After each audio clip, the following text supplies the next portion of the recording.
Europe और America के बारे में भी कुछ कुछ लिखा है। आगे पहले से विचारधारा से हमने बताए थे, आज भी बचा रहा है।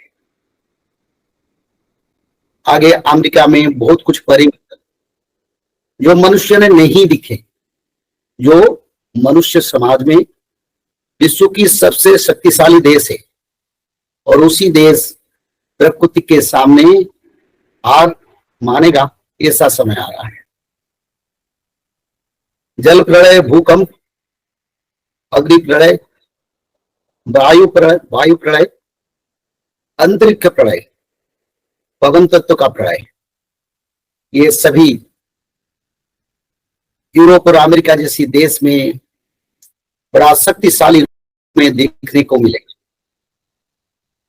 आज के दिन अमेरिका के अलास्का में 7.3 में भूकंप हुआ और जल प्रलय भी हो रहा है।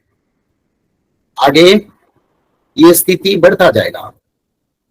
आर्थिक मंदी स्थिति इतना होगा, नौकरी से लोगों को निकाल देंगे और देश में आपस में लड़ाई, सिविल वार जैसी स्थिति, विदेशी और देशियों के बीच में विभेद भी सृष्टि होगा। बड़े बड़े आर्थिक स्थिति से मजबूत बड़े बड़े कंपनियों का आर्थिक स्थिति खराब हो जाएगा। बैंकों का स्थिति, देश की आर्थिक स्थिति अच्छा नहीं रहेगा। एग्रीकल्चर का प्रोडक्शन कम हो जाएगा और खेती में मानो 100% से 50-30% को आ जाएगा। महंगाई बढ़ता जाएगा। लोग भोजन रहन सहन के लिए बड़ा तकलीफ और आगे बीमारी भी आएगा। तो ऐसे समय की ओर यूरोप और अमेरिका जैसी देश में स्थिति आएगा। और एक बात शास्त्र में लिखा है, मैंने इस सारे शास्त्रों का अनुवाद किया, उसमें लिखा है जैसे आगे ऐसे समय आएगा जिस समय किसी का गर्व, किसी का अहंकार भगवान नहीं रखेंगे और जिस देश में जितना जीव हत्या, जीवों का वध होता है, उसी देश में उतना विनाश होगा। तो ये समय कुछ अच्छा नहीं है। सारा विश्व को एक धर्म युद्ध शुरू हो चुका है। मनुष्य लोग आपस में लड़ाई कर रहे हैं और मनुष्य लोग आपस में अपने आप को शत्रु समझ रहे हैं। पर एक बात यही है, धर्म और अधर्म का ये लड़ाई है। मनुष्य ने अपनी इच्छा से, मनमानी से बहुत पाप किया। जीव हत्या करना, गर्व अहंकार करना, पराई को दुख देना, इंद्रियों को सम्मान देना और मेरा में धरती फंसा है। इसलिए मैंने पहले से बताया हूं, 2025 से सारा विश्व में एग्रीकल्चर के ऊपर बड़ा प्रभाव आएगा और एग्रीकल्चर का प्रोडक्शन कम होता जाएगा और कई कई देश में सूखा पड़ेगा। उसमें अमेरिका एक देश भी है। और ऐसे बर्फबारी होगा, ऐसे ठंड होगा, लोगों ने कभी नहीं देखी। ऐसे गर्मी भी होगा जब कभी लोगों ने नहीं देखी। ऐसे बारिश भी होगा जो कभी लोगों ने नहीं देखी। और ऐसे परिवर्तन फाइनेंशियल, जो धरती का जो उनका जो स्थिति है आर्थिक, वो भी बड़ा प्रभावशील और विघटन होगा, पतन होगा। और टेक्नोलॉजी कोई काम नहीं करेगा पंचवत के आगे। ये अमेरिका में प्रमाण, कोई टेक्नोलॉजी काम नहीं करेगा और उसका भी प्रमाण आगे होगा। तो इसलिए ये समय को समझकर मानव सभ्यता के लिए, देखो जब भगवान आते हैं तो सारा विश्व उनकी है, सारा विश्व का निर्माण उन्होंने किया था, सारा विश्व में सभी मनुष्य भगवान का है। इसलिए शास्त्र कहता है, धर्म संस्थापना यही कहता है, मनुष्य को धर्म की ओर आना पड़ेगा। धर्म कैसे आएंगे? न सत्य सोचो, दया दान, ये जो पंच तत्व को पालन करना मनुष्य के लिए सबसे बड़ा जरूरी है। सत्य सोच दया दान जो लोग पालन करेंगे वो आगे आने वाले युग से फिर अपना समय को, यानी अपना जीवन धारा को निर्माण करेंगे। और सबसे बड़ा परंपरा जो हम प्रचार करते हैं, त्रिकाल संध्या। सभी मानव को त्रिकाल संध्या करना जरूरी है, क्योंकि त्रिकाल संध्या करने से मानवों में बड़ा आध्यात्मिक परिवर्तन होगा, जिसको ब्रह्म कर्म कहते हैं। जिस कर्म के माध्यम से भगवान महाविष्णु के, निराकार विष्णु के कृपा को प्राप्त करते, जो मानव वैष्णव बनना चाहते हैं, जो मानव भगवान विष्णु के भक्त बनना चाहते हैं उनको त्रिकाल संध्या सबसे बड़ा जरूरी है। तो इसलिए समय अच्छा नहीं है, आगे हमको परिवर्तन की ओर जाना है। भारत में तो आप देखते हैं जल प्रलय कहीं होता है, कहीं अग्नि प्रलय होता है, कहीं भूकंप भी होता है, कहीं खेती। आज के दिन में सभी भारत के राज्य में कोई ना कोई अपशकुन और कोई ना कोई पंचभूत का परिस्थिति मानव के लिए परेशानी बन गया।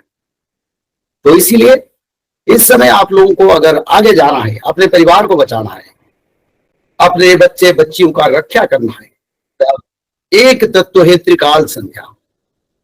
जो त्रिकाल संध्या के माध्यम से मनुष्य लोग अपने परमार्थ और अपने पुरुषार्थ को आगे बढ़ा सकते हैं और अपने जीवन का लक्ष्य, मानव जीवन का जो लक्ष्य है, उस लक्ष्य को भी प्राप्त कर सकते हैं। तो इसीलिए समय के साथ हमको चलना है। इस समय धर्म का प्रकाश होने की समय है और धर्म का प्रकाश होने से मानव सभ्यता में एक धर्मीय युग का परिवर्तन होगा जिसको हम सत्य युग कहते हैं। और सत्य युग को जाने के लिए हम लोगों को त्रिकाल संध्या को पालन करना पड़ेगा।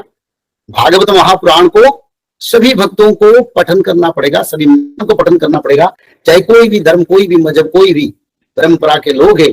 भागवत महापुराण के बिना हम आगे नहीं जा सकते, त्रिकाल संध्या के बिना हम आगे नहीं जा सकते। मानव सभ्यता की प्रति हर दिन कोई ना कोई आपद दिखाई देता है, आता रहता है। शास्त्रों में जो लिखा था भविष्य पुराण में, उसका सारे प्रमाण मिल रहा है।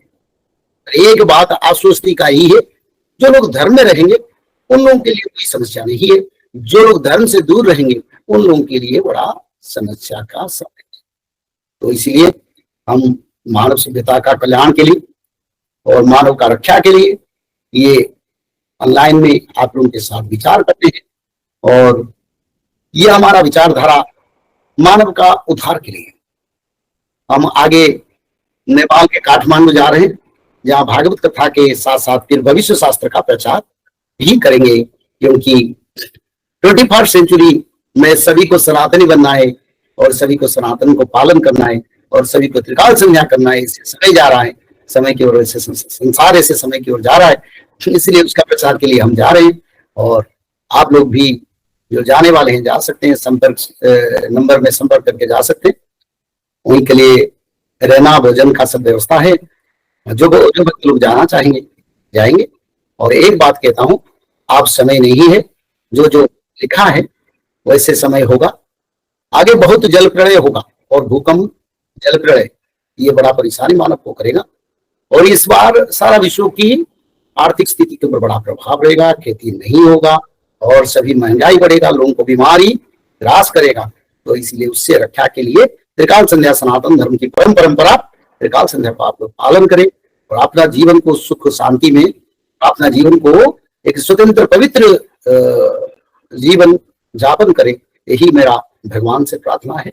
जय श्री माधव। जल प्रलय, महामारी और भूकंप, अग्नि प्रलय, वर्ल्ड वार 3 और महाविनाश, ये तो एक दिन होना ही है। लेकिन इस सब से आप बच कैसे सकते हैं? सबसे पहले नॉनवेज खाना छोड़ दीजिए, अंडा भी नहीं खाना है और किसी भी तरह का नशा मत करिए और गलत काम मत कीजिए और सत्य, प्रेम, दया, क्षमा और शांति का आचरण कीजिए। और 3 चीज कीजिए, उसमें से सबसे पहला है त्रिकाल संध्या यानी त्रिसंध्या। उसको दिन में 3 बार करते हैं। जैसे सुबह में करते हैं ब्रह्म मुहूर्त में, सुबह 4 बजे से लेकर के 6 बजे के बीच में आप कभी भी कर सकते हैं। लेकिन आपको समय नहीं मिला तो समय आप आगे पीछे कर सकते हैं, आधा घंटा 1 घंटा पीछे कर सकते हैं। दोपहर में 11:30 बजे से लेकर के दिन का 1 बजे तक कर सकते हैं, उसके बीच में शाम को 5 बजे से लेकर के 6:30 बजे तक कर सकते हैं। दिन भर में 1 बार नहा के त्रिकाल संध्या जरूर करें। बाकी समय आप हाथ पैर मुंह धोकर भी कर सकते हैं और 3 बार आप श्री गंगे बोल करके स्टार्ट कर सकते हैं। जो दूसरा उपाय है वो है श्रीमद् भागवत महापुराण पठन। दिन में 1 अध्याय जरूर पढ़ें, दिन भर में 1 अध्याय जरूर पढ़ें। वो भी ना हो सके तो 1 पन्ना तो जरूर पढ़ें। अगर उतना भी समय नहीं है तो 1 श्लोक जरूर पढ़ें। तीसरा उपाय, माधव नाम का जप करें, निरंतर करें, कोई भी काम करते हुए करें, हमेशा माधव नाम का जप करें। त्रिसंध्या का पीडीएफ, श्रीमद् भागवत महापुराण का पीडीएफ और भविष्य मल्लिका का फ्री ई बुक भविष्य मल्लिका पुराण, ये सब आपको डिस्क्रिप्शन बॉक्स में मिल जाएगा। भविष्य मल्लिका के बारे में अधिक जानकारी के लिए आप भविष्य मल्लिका के वेबसाइट पर संपर्क कर सकते हैं bhavishyamalika.com। और अधिक जानकारी के लिए भी कल्कि अवतार ऑफिशियल चैनल को देख सकते हैं, जहां पर मल्लिका के बारे में खुलकर बातें रखी गई है, जहां पर आप लगभग 1000 जितना वीडियो आपको देखने को मिल जाएगा। और भी आपको अधिक जानकारी जानना है त्रिसंध्या के बारे में और कोई आपको सवाल है तो नीचे दिए गए नंबरों पर आप संपर्क कर सकते हैं।